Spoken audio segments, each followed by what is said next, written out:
All right, hello. We're back here Sunday for the recording of Monday's installment of Math 341. I hope everyone's doing okay. I extended as I indicated in the email, I extended the deadline for submitting assignment 7 until tonight at 11 p.m. Eastern Standard Time, due in part to, well, first of all, the fact that it was the first assignment, and so, there are a few hiccups. And second, because, some people weren't clear on which time zone, which is understandable. And also there were some connectivity issues and that sort of thing. Anyway, hopefully that's all ironed out. It's due, I guess, depending on when YouTube decides to let me upload this, either tonight or yesterday evening. So I hope you're all keeping busy. I guess now we're into this sort of most intense part of this pandemic, they say, into the this so-called peak, and so everyone's being encouraged to definitely stay at home. I hope you're finding things to do. I, for one, have found all sorts of things to do. I have gone full Betty Crocker up in this lockdown. Check this out. Look at that. Oh, those campers. Yeah, it's getting close. That is butter, sugar, cinnamon encrusted blueberry muffins, which I made, and I even had to bootstrap my way to baking powder using lemon juice and baking soda. There's no holding me back. I had to make them because yesterday I made a banana bread, and the two monsters upstairs demolished that in 16 hours flat. I timed them. So now I have to keep the muffins with me. Otherwise, they will disappear and I won't get even one. All right, so last time we were discussing limit laws, and we had finished explaining what the basic limit laws were, right? So, like limits of sums of functions, products of functions, quotients of functions. And the idea behind all those limit laws was that it all follows from the same set of laws for convergent sequences, right? So whatever is true for convergent sequences then winds up being true for limits of functions through this sequential criterion for the existence of the limit of a function. Okay, so I just want to mention one more important consequence of those limit laws, which again can be proved by using the analogous statement for sequences, and that would be the Squeeze Theorem.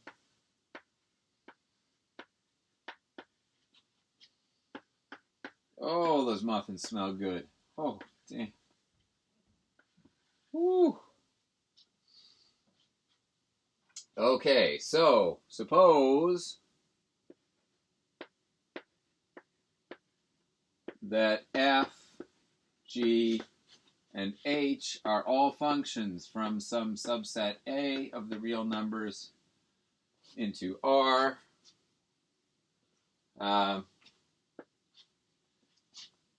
C, a cluster point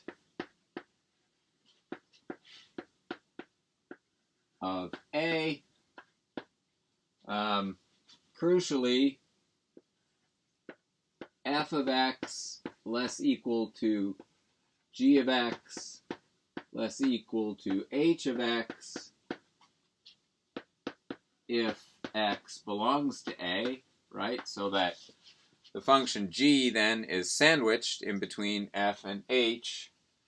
And finally, that the limit as x approaches c of f is equal to the limit as x approaches c of h, and they are both equal to some number L. Okay, so the two limits on the outside then of this string of inequalities both exist and are equal to L. Then the conclusion is that the limit in the middle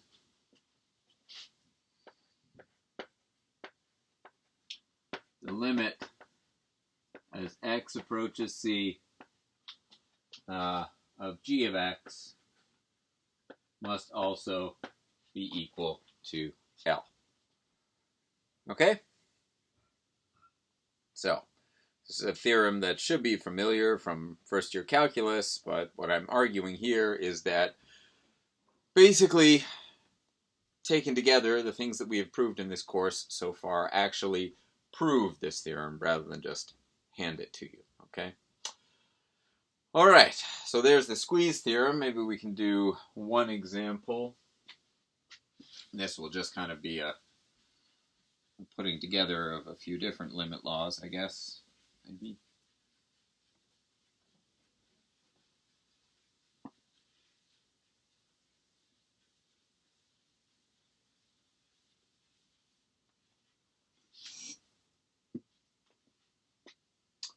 So, for example, we could prove that the limit as x approaches 0 of x to the 3 over 2 is equal to 0.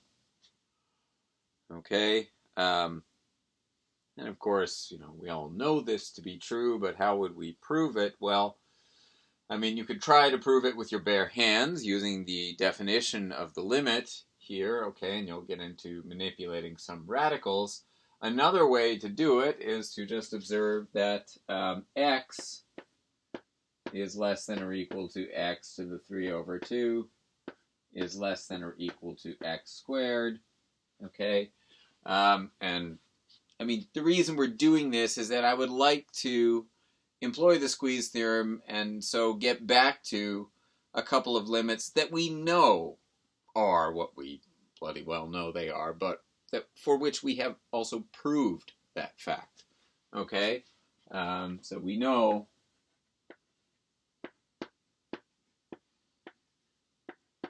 that the limit as x approaches 0 of x is equal to the limit as x approaches 0 of x squared. And those are both equal to 0. This we proved with our bare hands. This we actually also proved with our bare hands, but could equally well be proved by saying, well, we know this limit here, and now we have our limit laws, and this is just the product of a limit we already know with itself. Okay, but either way, we have proved both of these statements using the epsilon delta formulation of the limit. So the desired result follows, right? So this is, kind of a,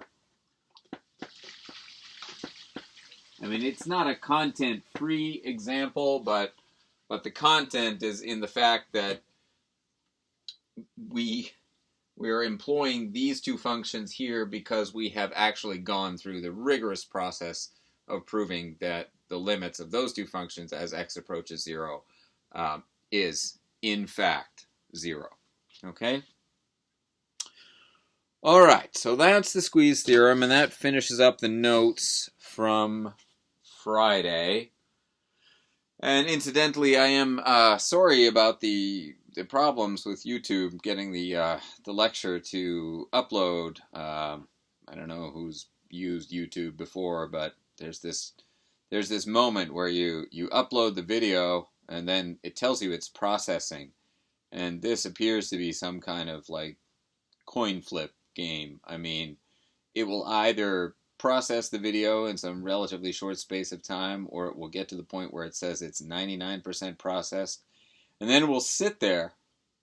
It may sit there for 20 minutes and eventually give in and do the right thing, or it may just sit there for 5 hours and then you have to start all over again. Anyhow, eventually it cooperated and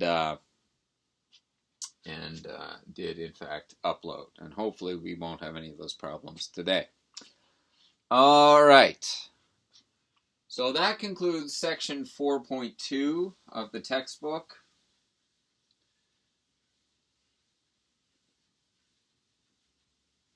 The next section of the textbook, 4.3, is actually the last section of chapter 4 before we move on to chapter 5, which is on continuous functions, which is, of course, a very important topic in real analysis. And so section 4.3 then is on extensions of the limit concept.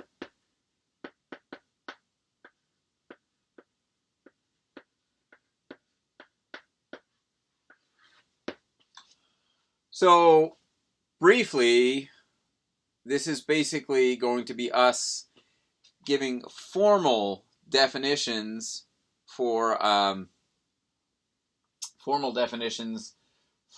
things like the limit of a function as x approaches c from the right or from the left, or what does it mean for the limit as x approaches c of f of x to be plus infinity? What does it mean for that limit to be minus infinity? Or what does it mean to consider the limit as x approaches plus infinity or as x approaches minus infinity? So those three ideas there we're going to give a formal definition of, and at least one example in each case.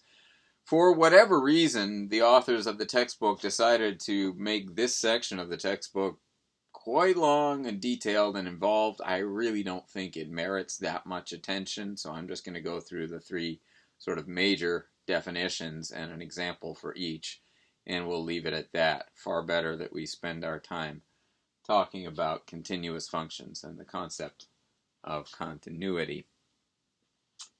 Okay, so then, as promised, a definition. Okay, so the limit as x approaches c from the right of f is equal to L if.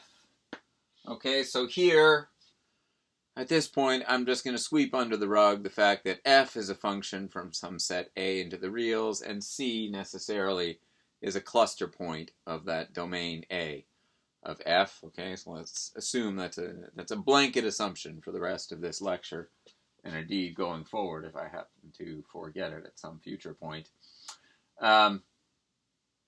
So the limit as x approaches c from the right of f is equal to L if, let's see, for all epsilon greater than 0, there exists a delta depending on epsilon greater than 0, such that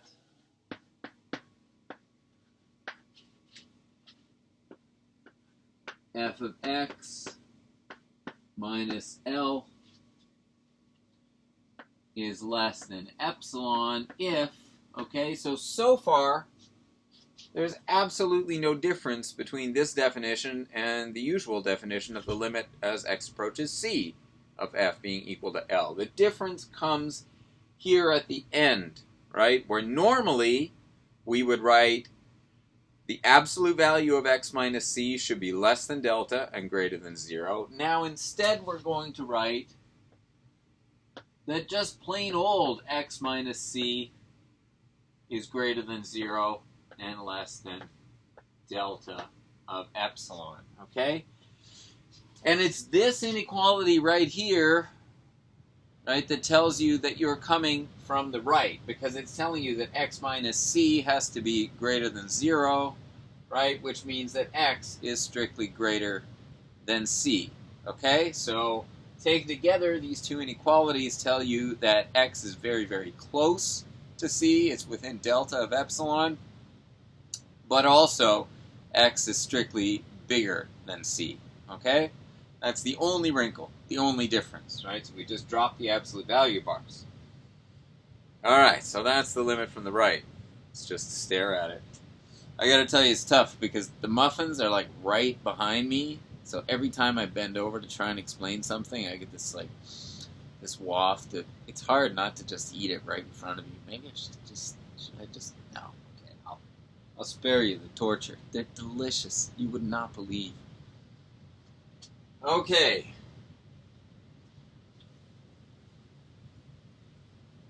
So, having defined the limit from the right, we must then also define the limit from the left. Alright. So I would just say similarly,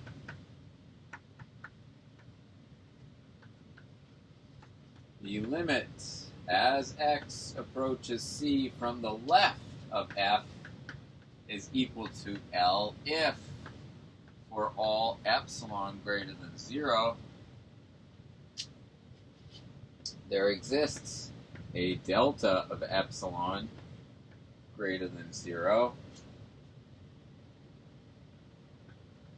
such that, once again, f of x minus L, that absolute value should be less than epsilon if, and now once again, here is where the difference between this limit from the left and the usual limit comes in, okay? So in the case of the limit from the right, I wanted a pair of inequalities that said x is not equal to c, but also x is strictly bigger than c. Now I want to say that x is not equal to c, but I want to say that x is strictly less than c. And that would be this inequality here. That tells you that x is strictly less than c, but you also want it to be close to c, so you want that distance to be less than delta of epsilon. Okay? So, to recap, in the definition of the limit from the right, you replace the absolute value of x minus c with plain old x minus c. In the limit from the left, you replace absolute value of x minus c with c minus x. Okay? Those are the two differences. It only appears at the very end there when you're talking about the relationship between x and c and the distance between them. Okay, so there's the definition. So I had it as an example. Let's show that the limit as x approaches 0 from the right of the square root of x is indeed equal to 0. Okay? Alright, so let me just erase this and start over again. So, I don't know if you guys got the video message from Mitch Daniels, but of course, you know, class is out now till the end of the semester, but it's not really at all clear what's going to happen in the fall. And so, if, by some unfortunate circumstance, classes are not meeting physically in the fall, I am prepared, because I got this great email from our business office that said, Andrew, by the way, you have $6.5 grand worth of money for equipment that you forgot about. I love getting emails like that. It's just delightful. I am going to have a much, much better chalkboard come the fall, if that's the case. Actually, I'll probably get one anyway, and just use the uncertainty as an excuse to make that purchase, you know. But anyway, don't worry. If we're still here in the fall, we won't be dealing with this little chalkboard anymore.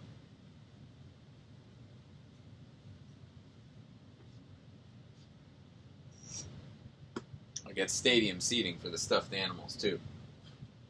Alright, so we wanted to show that the limit... Oh yeah, and I have new glasses. Limit as x approaches 0 from the right of the square root of x is equal to 0. So, since we haven't done it in a little bit, let's go through the sort of official steps, right? Any time that I ask you to actually prove on a test that a certain limit is what I say it is what the question says it is, the very first thing you always do is write down, let epsilon greater than 0 be given. That's 1 point right there. 2.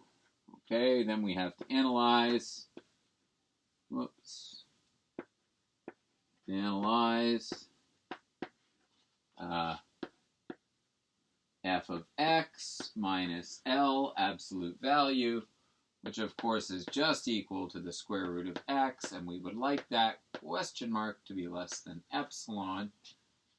Okay? And that will happen, of course, if and only if x itself is less than epsilon squared. Okay? So that tells us basically how close x has to be to 0. Right? And then finally, I mean, really the only wrinkle here is that when, in the third step, we write down the formal statement, right, leading to this conclusion here, we just have to remember to include in that formal statement that the demand for x is not that the absolute value of x minus 0 be greater than 0, but in fact that x minus 0 be greater than 0, or in other words, that x itself be greater than 0. Okay, so 3. Thus, if delta of epsilon is equal to epsilon squared, we will have the square root of x minus 0 less than epsilon if 0 is less than x is less than epsilon squared.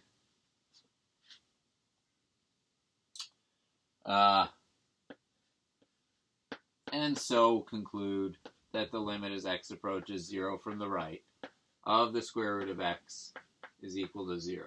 Okay?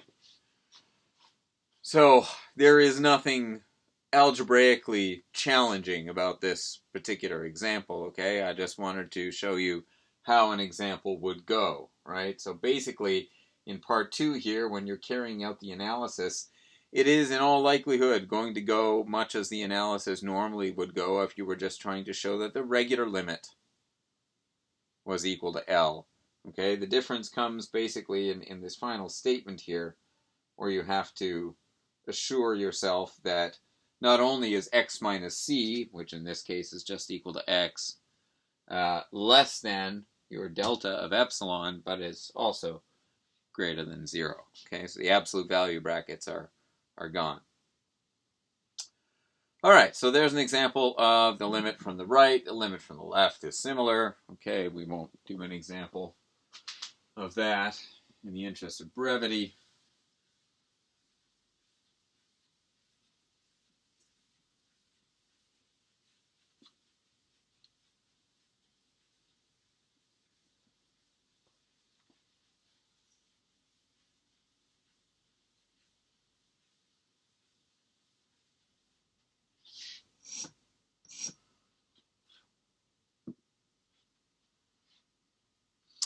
All right. What next? All right. Okay. So I guess the next topic would be infinite limits.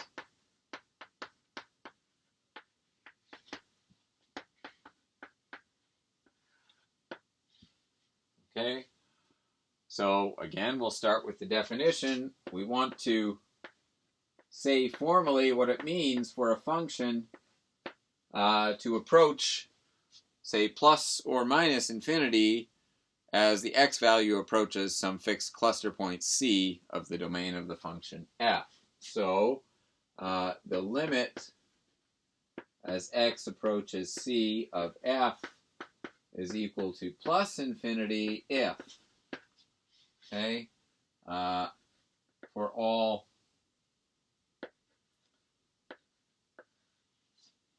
so it's similar to the case of a sequence heading for plus infinity, right? You want to be able to say that no matter how big a number you're given, this m greater than 0, you can always get close enough, you can bring x close enough to C so that the value of the function is actually strictly bigger than m, okay? And you want the value of the function itself, not its absolute value. Okay? So if for all m greater than 0, there exists, now our delta is going to depend on this m, delta of m greater than 0, such that the function f of x is greater than m, or greater or equal to m, doesn't really matter, if 0 is less than x minus c is less than delta of m. Okay? So, again, it looks quite similar to the statement for the limit as x approaches c of f of x is equal to L, except that now, instead of messing around with the distance between x and c, we are messing around with what was formerly the absolute value of f of x minus L. It's now replaced with this requirement here, that f of x be greater than or equal to m. Okay? So you can be bigger than any m as long as you get close enough to c. All right.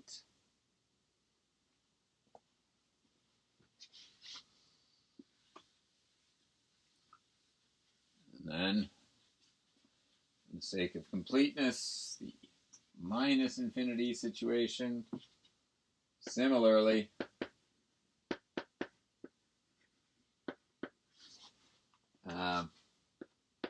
the limit as x approaches c of f is equal to minus infinity if for all m.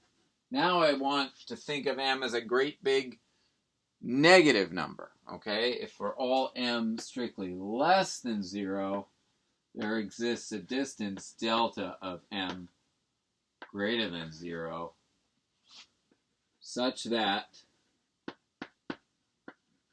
and now once again, instead of that whole absolute value of f of x minus L business, we are going to instead have the statement, or the inequality rather, that f of x be less than or equal to m if x is close enough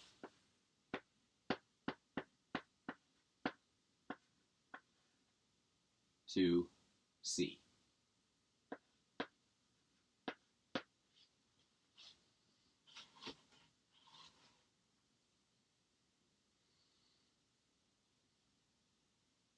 Okay? So it's identical to the definition for plus infinity, except that now, instead of m being greater than 0, m is strictly less than 0. Instead of f being greater than or equal to m, f is less than or equal to m. Okay? So those are the definitions for the limit approaches plus or minus infinity. I guess we could have an example.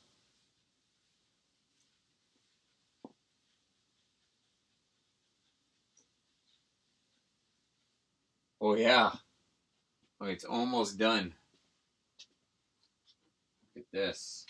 So I showed you the box the other day, but I've been kind of rationing out the construction of this thing. Don't want to do it all at once because, well, what we do the next day. But we are literally one bag of constructible Lego away from finishing Boba Fett's awesome spaceship. And Grandma, being the softie that she is, told me to let her know when the kids were finished with this one, and she would send another one, which could set a pretty dangerous precedent, motivated entirely by me. I mean, I think if I let the kids, they would just kind of like let it slide, but I'm not letting it slide. Anyhow, it's coming along. I'll show you the completed project when we do finally get there. Oh, there are those muffins again. Okay, so let's try an example here. Let's consider the limit as x approaches 0 of 1 over x squared. We know that should be plus infinity. Okay, so again, I just want to, it's not a difficult example, I just want to go through the formalism of the steps you would follow in order to prove such a statement, okay? So now there's not an epsilon anymore, right? Instead, there's this great big number m, and we're supposed to find a way to make our function bigger than this great big number m. So step one, instead of saying let epsilon greater than 0 be given, we'll say let m greater than 0 be given.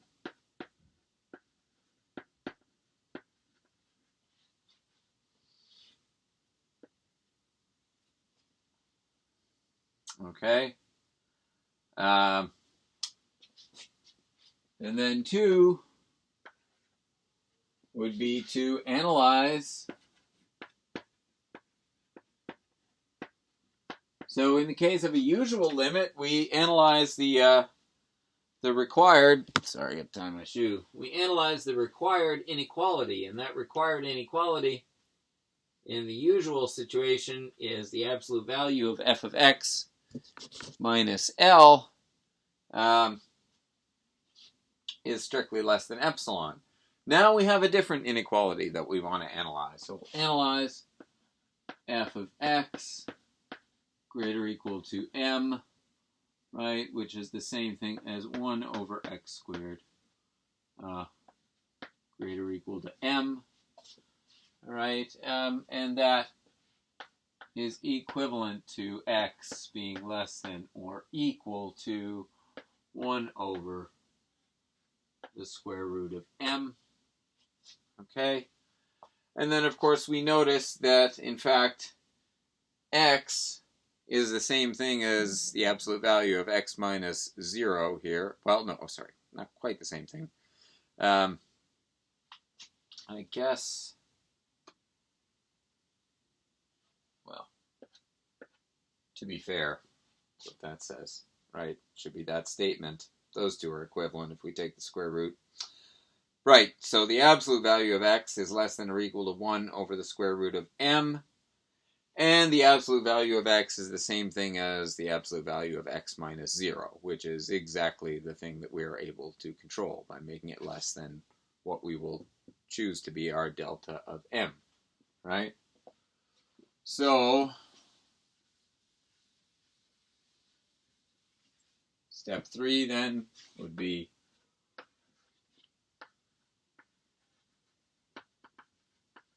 taking delta of m to be equal to 1 over root m. We have, erase this as well.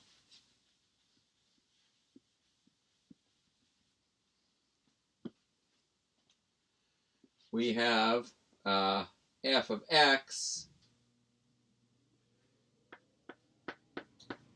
equal to 1 over x squared greater or equal to m if 0 is less than x minus 0 is less than delta of m. Okay? Right, so this statement holds if the absolute value of x minus 0 is just less than or equal to delta of m. So the statement is all the more true if you make the stronger imposition that absolute value of x minus 0 is strictly less than delta of m. These are all minor quibbles. Okay, so this is one example of proving an infinite limit. Okay? All right. So that's infinite limits.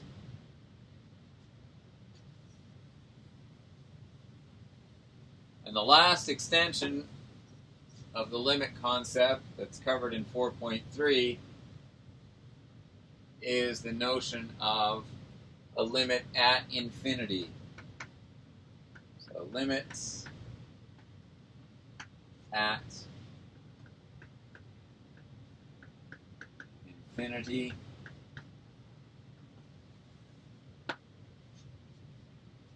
Okay? So this is the situation where now instead of the function itself blowing up, it's going to be the argument of the function. It's going to be the x that's either getting very, very big, x is going to plus infinity, or x is getting very, very big in the negative direction. X is going to minus infinity.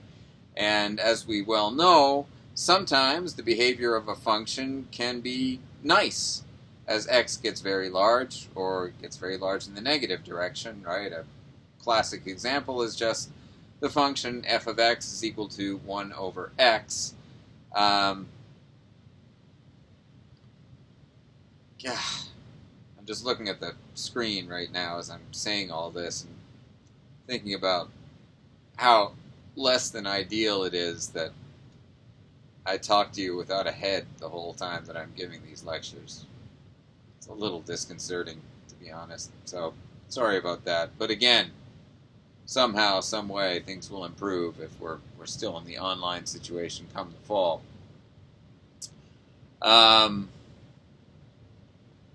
Right. Sorry. So, limits at infinity. Again, we'll start with the definition, and then we'll give a simple example, and then we may just cut it there, or we'll see how time is going. Okay, so we want to make sense of the following statement. The limit as x approaches, say, plus infinity of f is equal to L. Okay, so the idea is that as x gets really big, the function f should be getting closer and closer to L. Alright, so you might think, and you would be right if you did, that we are now once again going to want to analyze the absolute value of f of x minus L, and we are once again going to want that to be small, smaller than some prescribed strictly positive number epsilon, but the conditions under which that distance between f of x and L is small, less than epsilon, are going to be different than the usual ones for the limit. Instead of asking for x to be very close to a fixed real number, we are instead just going to ask for x to be sufficiently big, okay, to be sufficiently far out along the real number line in the positive direction. So, the limit as x approaches infinity of f is equal to L if for all epsilon greater than 0, there exists I'll call it capital M of epsilon greater than 0. And now, I gave it a different name, not delta, because we're going to think of this thing as, and indeed in general it will be, as a really big positive number, okay? And our requirement's going to be that x is bigger than this guy, and then good things happen, okay? So this limit of f is equal to L as x approaches infinity. If for all epsilon greater than 0, there exists some really big positive number, m, depending on epsilon, such that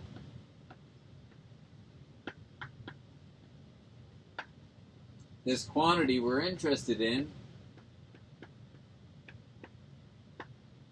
f of x minus L, is less than epsilon if all we need is for x to be big enough. If x is greater than or equal to capital M of epsilon. Okay?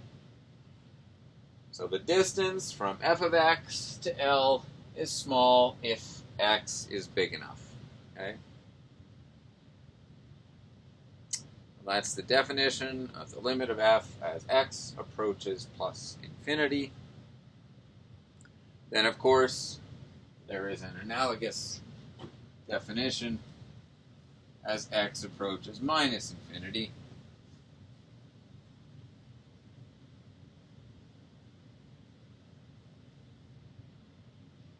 So, similarly,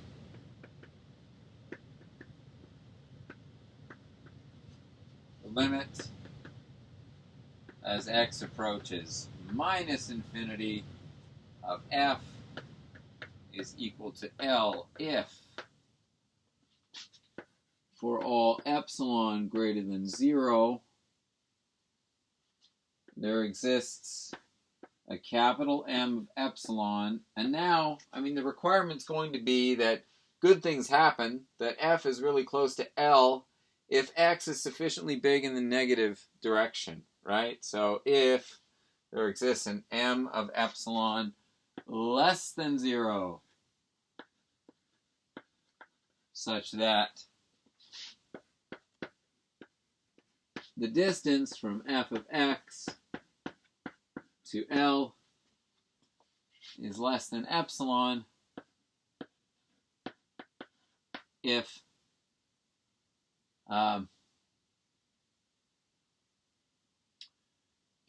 x then is less than or equal to capital M of epsilon. Okay?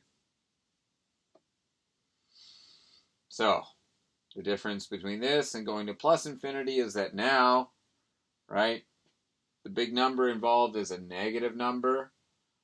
We want the same estimate between f of x and L, but now that will occur only if x is less than or equal to that great big negative number.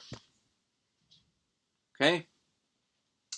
So those are the two definitions of limits as x approaches plus infinity or minus infinity, as the case might be.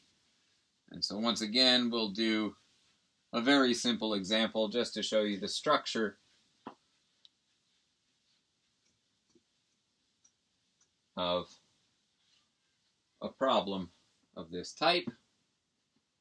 Okay, so for example, let's just do the easiest thing in the world just to get the structure of the solution. Let's consider the limit as x approaches infinity. Why don't we just do the same function again? Let's show that the limit as x approaches plus infinity of 1 over x squared is equal to 0. Okay? So, it's a limit question. So the very first step should be, well, in this case, once again, it's going to be let epsilon be greater than 0. Okay? In the case of functions going to plus and minus infinity, or indeed in the case of sequences going to plus or minus infinity, then you do have that wrinkle that the first thing you say is, let's say, m greater than 0 be given, where m is now thought of as something really big instead of the case of epsilon, where epsilon is thought of as something really small. But here, once again, we're in the case of epsilon. Okay, so let's let epsilon greater than 0 be given.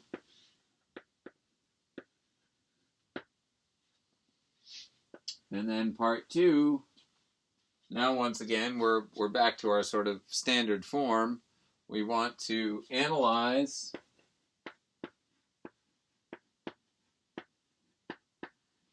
the absolute value of f of x minus L, and we want that to be less than epsilon, right? Which is equivalent in this case to 1 over x squared being less than epsilon, okay, which is then again equivalent to x being bigger than 1 over the square root of epsilon, okay? And this is the kind of thing that you expect, right? Epsilon is thought of as a really small number, and so 1 over the square root of epsilon is going to be a really big number, right? So this is telling you that if you want this estimate, if you want your function 1 over x squared to be very, very close to 0, then it is necessary for x to be very, very big, right? In keeping with the definition of the limit as x approaches infinity, right? So 3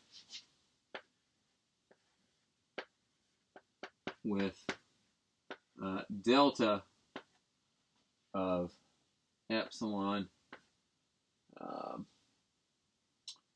equal to, or sorry, m, pardon me, of epsilon equal to 1 over the square root of epsilon, we have, and then I will just erase and continue at the top of the board here.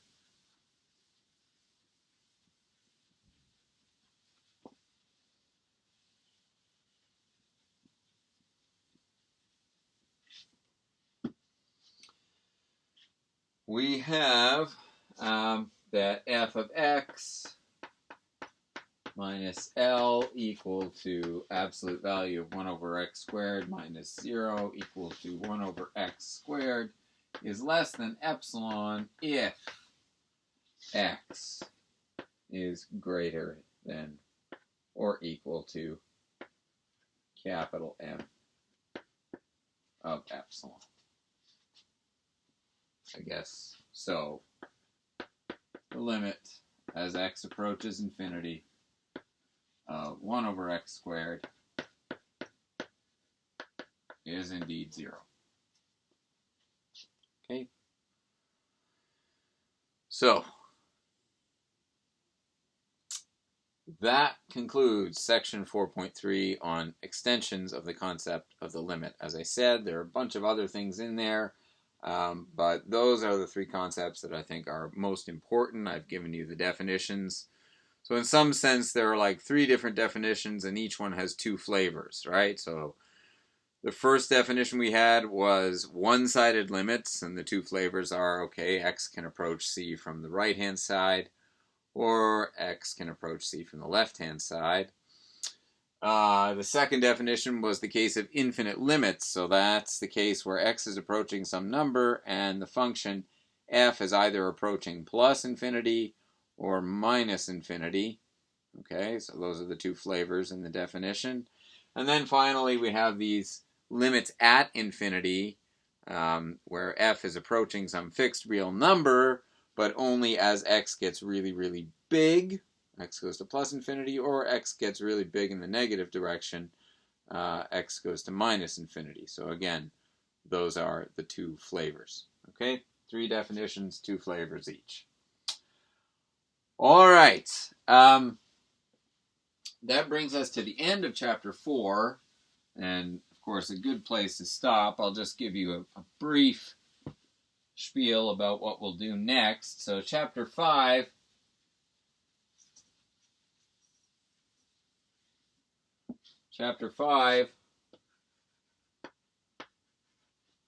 is on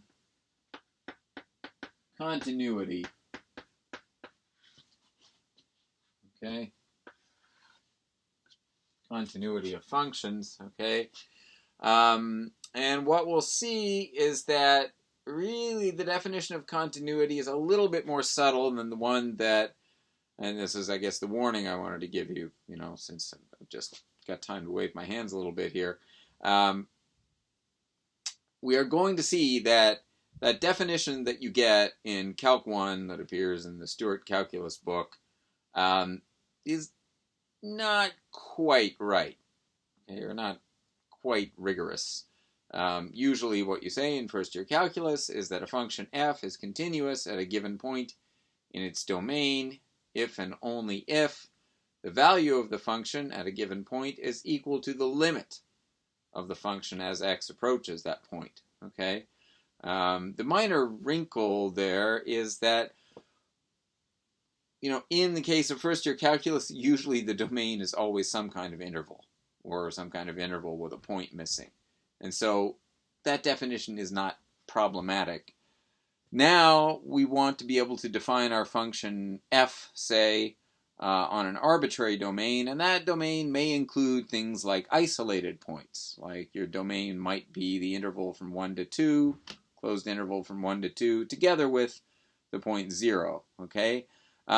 In which case, a definition of continuity that involves taking a limit